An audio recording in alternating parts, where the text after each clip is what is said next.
ఢిల్లీలో కేజ్రీవాల్ చెల్లి కవితతో కలిసి సీసాలు అమ్మి శీష్ మహల్ నిర్మించాడని మెదక్ ఎంపీ రఘునందన్ రావు ఆరోపించారు. మెదక్లో బీజేపీ కార్యాలయంలో పట్టభద్రుల ఎమ్మెల్సీ అభ్యర్థి అంజిరెడ్డికి మద్దతుగా మండల పార్టీ అధ్యక్షులతో నిర్వహించిన సమావేశానికి ముఖ్య అతిథిగా ఎంపీ హాజరయ్యారు. అన్నా హజారే శిష్యుడిగా అవినీతిపై పోరాటం చేస్తానని వచ్చిన కేజ్రీవాల్ పాలన అంతా అవినీతి బురదలో మునిగిందన్నారు. చెల్లె కవితతో కలిసి సీసాలు అమ్మితే వచ్చిన డబ్బుతో కేజ్రీవాల్ శీష్ మహల్ పేరుతో అద్దాల మేడ నిర్మించాడని ఆరోపించారు. మహల్లో నిర్మించిన టాయిలెట్స్కు 50 కోట్ల రూపాయలు ఖర్చు చేయడంపై ఢిల్లీ ప్రజల్లో ఆగ్రహం తెచ్చేందుకు ప్రధాన కారణంగా చెప్పారు.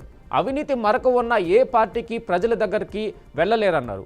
కాళేశ్వరం ప్రాజెక్టుతో పాటు కేసీఆర్ ప్రభుత్వం కార్ల కొనుగోలులో కూడా అవినీతికి పాల్పడిందని విమర్శించారు.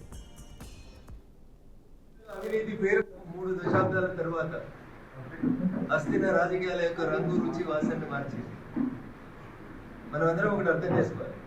ప్రజలు ఢిల్లీలో నెల రోజుల క్రితం ఏ సర్వే ఏజెన్సీని అడిగినా ఆమ్ ఆద్మీ పార్టీ గెలుస్తుంది, కేజ్రీవాల్ మళ్ళా గెలుస్తాడు అనేటువంటి ఒక వాతావరణంలోంచి ఎప్పుడైతే భారతీయ జనతా పార్టీ ఎన్నికల ప్రచారంలో ఆమ్ ఆద్మీ పార్టీ చేసినటువంటి తప్పుల్ని ప్రజల ముందు ఉంచడం మొదలుపెట్టినాం.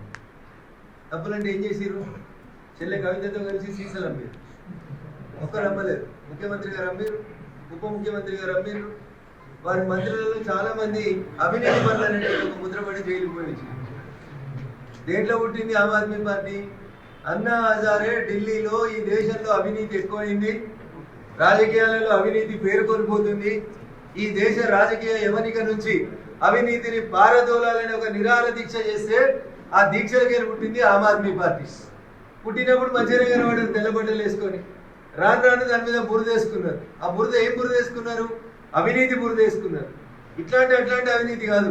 సీసాలు అమ్మి శీష్ మహల్ అని బంగ్లా కట్టుకున్నాడు సార్. ఏంటి ఆ బంగ్లా పేరు? ముఖ్యమంత్రి ఉండడానికి కట్టుకున్న బంగ్లా పేరు శీష్ మహల్. సీసా మహల్ అని కట్టుకుంటే మంచిగా ఉంటుంది. కవిత చెప్పినట్టుంది పాప. సీసా మహల్ అంటే సీసాలు అమ్మితే వచ్చిన పైసలతో కట్టుకున్నాం, సీసా మహల్ అని పేరు పెట్టుకుంటే మంచిగా ఉంటుంది. శీష్ మహల్ అని బంగ్లా కట్టిండు సార్.